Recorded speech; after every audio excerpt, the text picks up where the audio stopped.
Muy bien, chicos, entonces vamos a continuar con la clase del día de hoy, que vamos a abordar el tema de necesidades educativas especiales. Recuerden que estábamos viendo lo relacionado con los conceptos de discapacidad, deficiencia y dificultad, ¿vale? Entonces, ahora vamos a ver el concepto de necesidades educativas especiales y vamos a saber exactamente hacia qué población está dirigida.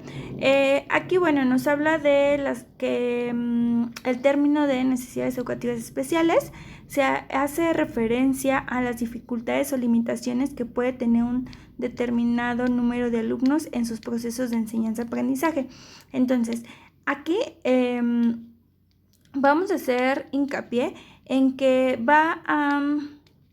¿cómo decirlo? Va a apoyar en el proceso de enseñanza-aprendizaje de personas o niños o alumnos que obviamente pues tengan dificultades. Aquí no estamos hablando que si el niño tiene o no discapacidad, simplemente que tiene dificultad para entrar en o comprender o llevar a cabo el proceso de enseñanza-aprendizaje de manera correcta, ¿vale? Otro punto es que puede ser de carácter temporal o duradero, para lo cual precisa recursos educativos especiales. Como hablábamos en la clase anterior y comentábamos que no todas las discapacidades pueden ser temporales o permanentes, es decir, en cierto tiempo o para toda la vida. Lo mismo hablamos aquí. Si les estoy comentando que las necesidades educativas especiales no solamente son para personas con discapacidad, quiere decir que en este punto entra cualquier persona, importando o no que tenga discapacidad, y entonces a lo mejor pudiera ser una persona que solamente tiene dificultad por a lo mejor la forma de enseñanza de la maestra o del maestro, ¿vale? Entonces que aquí tenemos que hacer algunas adaptaciones y adecuaciones para que el niño acceda a este proceso de enseñanza-aprendizaje, ¿vale? Y lo que les decía es que precisa recursos educativos especiales, es decir, que tal vez el niño no comprenda porque la maestra se la pasa hablando, pero qué tal si le presenta un trabajo visual, el niño lo puede comprender perfectamente. Y entonces es aquí la importancia de pues identificar cómo es que nuestro niño puede acceder a este proceso de mejor manera. Ay, me dio hipo. Cualquier sistema educativo ha de promover el desarrollo personal y social, entendiendo desde unas necesidades de las cuales las personas desarrollan su potencial. Aquí es importante remarcar que nos dice que hay que promover el desarrollo personal y social. Esto es uno de los objetivos principales de estas necesidades educativas especiales, en donde nos dice que, bueno, pues en un ámbito educativo debemos justamente de desarrollar estas habilidades. Es decir, yo les hablaba de las habilidades adaptativas, bueno, entonces que el niño desarrolle estas habilidades para que sea lo más independiente que se pueda, pero también la parte social, que es en muchas de las ocasiones donde el niño nos trena. ¿Cuántos niños sabemos que sufren de bullying, que es una cuestión social, y que entonces por esa cuestión o esa presión social es que el niño no puede estar aprendiendo de manera correcta? Y si nos vamos a la parte del deporte o desde tu carrera, ¿cuántos niños sabemos que son buenos para algo, pero la parte de autoestima y autoconfianza, autoconcepto, no está totalmente cimentada y entonces el niño prefiere no estar en la cancha, en el trabajo en equipo? Entonces nosotros debemos de promover pues estos recursos en los niños. Y nos dice que cualquier sistema educativo basa sus fines y principios sobre las necesidades de sus educandos, ¿vale? Y la educación de su respuesta educativa con la cual obtener el desarrollo personal, social, moral de los individuos. Lo que yo les decía, ¿no? Que toda escuela tendría que tener estos objetivos para cualquier niño, importando que tenga o no una discapacidad, ¿vale? Y otro punto es que, en cambio, el término necesidades educativas especiales hace hincapié en el contexto, servicios o apoyos que se le puedan proporcionar al niño. Es decir, probablemente el niño tenga toda la capacidad neurobiológica para comprender los temas que tú estás dando, pero el contexto no le está ayudando. Es decir, puede ser un contexto familiar o el contexto educativo, es decir, que a lo mejor sí tenga toda esa capacidad para aprender, pero que en casa ve a los papás pelear, que ve que papá llega borracho y le pega a la mamá, entonces que obviamente todo esto lo está tronando emocionalmente en su contexto familiar, que no tiene cabeza para aprender cuando llega a la escuela. Después de servicios, es decir, encontramos a muchas personas o a muchos niños en zonas sobre todo de la sierra y demás, que no es que no puedan aprender, pero pues de plano no tienen una libreta o les queda muy, muy lejos la escuela. Yo les ponía ejemplos a mis alumnas de pedagogía el año pasado, donde les decía, bueno, o sea, a lo mejor sí el niño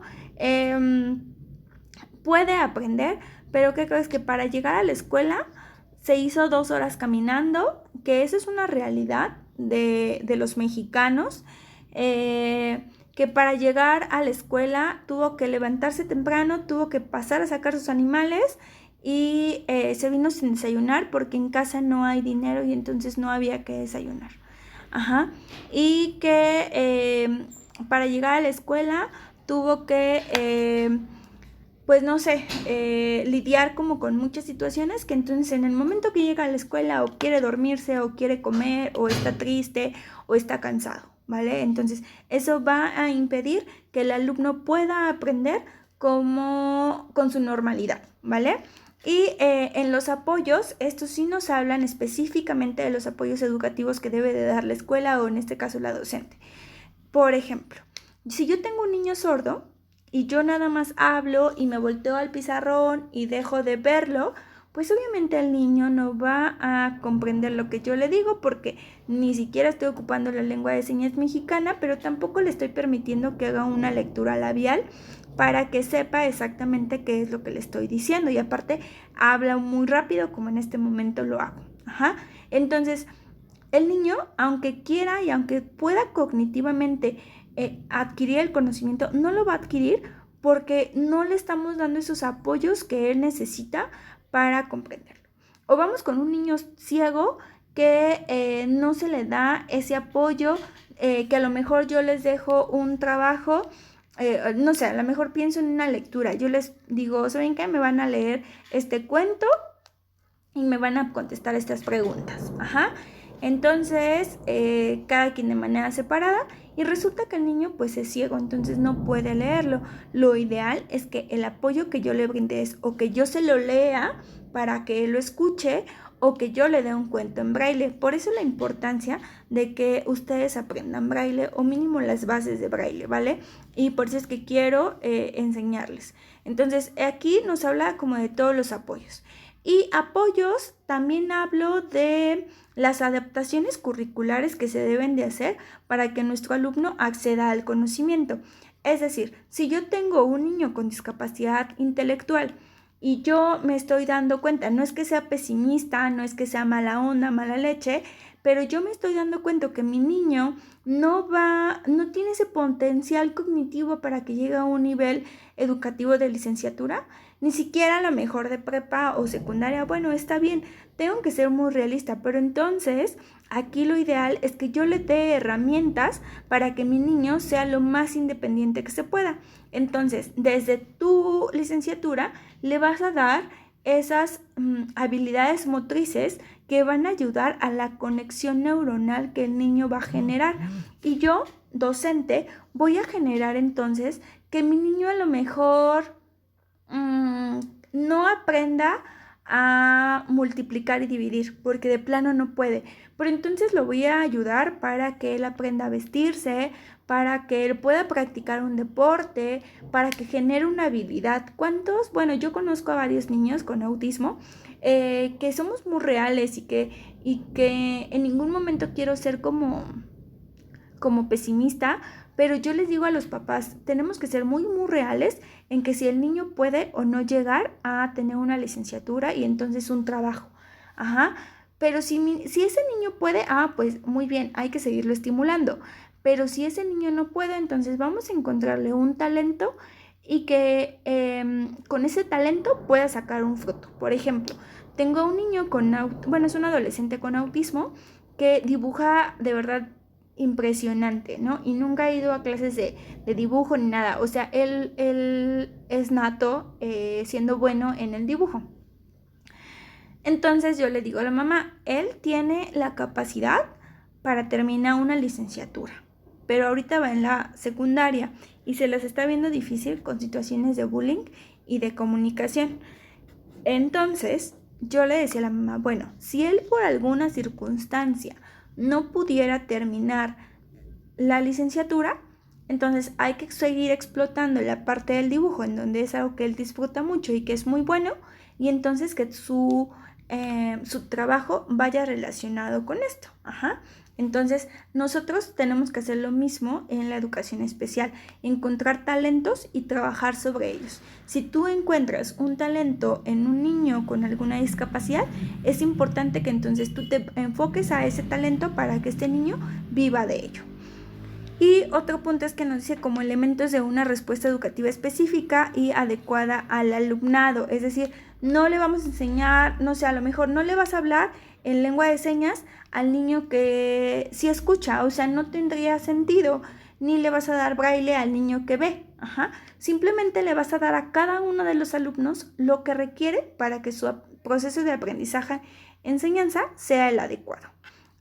Y dentro de un ámbito de normalización, es decir, que podamos generar ambientes educativos donde todos sean normales, ¿no? Ese es como, ya sé que nadie es normal, pero que todo se vea como muy normalizado y donde no se existan como estas distinciones, o estas desventajas en los niños. Y otro punto es que el concepto de necesidades educativas especiales se aplica a cualquier alumno o persona que precisa más atención del contexto de lo habitual.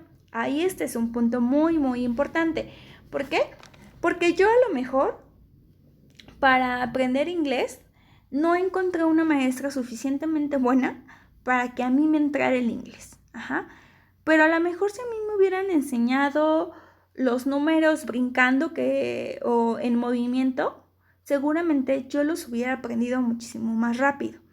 Pero seguramente como yo lo iba a aprender, no lo ibas a aprender tú. Entonces, por eso nos dice que esta atención va a ser mayor hacia las personas que no pueden acceder a este proceso, ¿vale? Obviamente comparado con lo habitual. Y el concepto que podrá ser utilizado en cualquier caso de dificultades de aprendizaje, independientemente de la gravedad o la intensidad de sus apoyos que requiera. Aquí, por ejemplo, chicos, quiero que entiendan incluso que las necesidades educativas especiales incluso van dirigidas hacia niños con capacidades sobresalientes. Pudiera parecer que solamente es aquel que no entiende, no ve, no oye, no se mueve de manera correcta, pero eso no es cierto. También hay niños con una capacidad intelectual o cognitiva por encima del resto, o sea que de verdad que les funciona bien la ardilla y que piensan súper padre y que comprenden súper rápido, pero que nada más no dan en la escuela por los diferentes contextos que hay. Es decir, por ejemplo, yo en algún punto me tocó atender a una pequeñita. El motivo de consulta de la mamá era que la niña tenía muchos problemas conductuales. Sin embargo, cuando yo me pongo en contacto con la maestra y hago el informe para saber qué es lo que está pasando en la escuela, la maestra me dice, sí, o sea, tengo muchos problemas conductuales, me molesta a los niños, entretiene a los niños, pero me termina todos sus trabajos bien y rápido. Cuando yo hago una evaluación a nivel cognitivo o de la inteligencia de la niña y el neurólogo hace sus pruebas y demás, nos damos cuenta que es una niña pues con un coeficiente intelectual por encima de lo normal. Y entonces nos damos cuenta que esta niña desarrollaba estas conductas a partir de que todo lo que le veía pues ya lo sabía y entonces se le hacía aburrido y entonces prefería estar molestando, llamando la atención y cosas de este tipo. en realidad no es que ella no aprendiera, sino que solamente se estaba aburriendo porque ya conocía esos temas. Entonces, aquí las necesidades educativas especiales tendrán que ir enfocadas a ella a dejar trabajos muchísimo más complejos que al resto de sus compañeros. O sea, se le tiene que dar una respuesta específica a lo que ella necesita. Por lo tanto, pues obviamente sí, va a requerir de más tiempo, de generar material, de darle una estudiada, pero al final del día la niña va a acceder de mejor manera a este proceso de enseñanza-aprendizaje, ¿vale? Y ya, bueno, me parece que es todo. Nos vemos el día martes para hacer una retroalimentación de este tema por las sesiones de Zoom. Muchas gracias, chicos.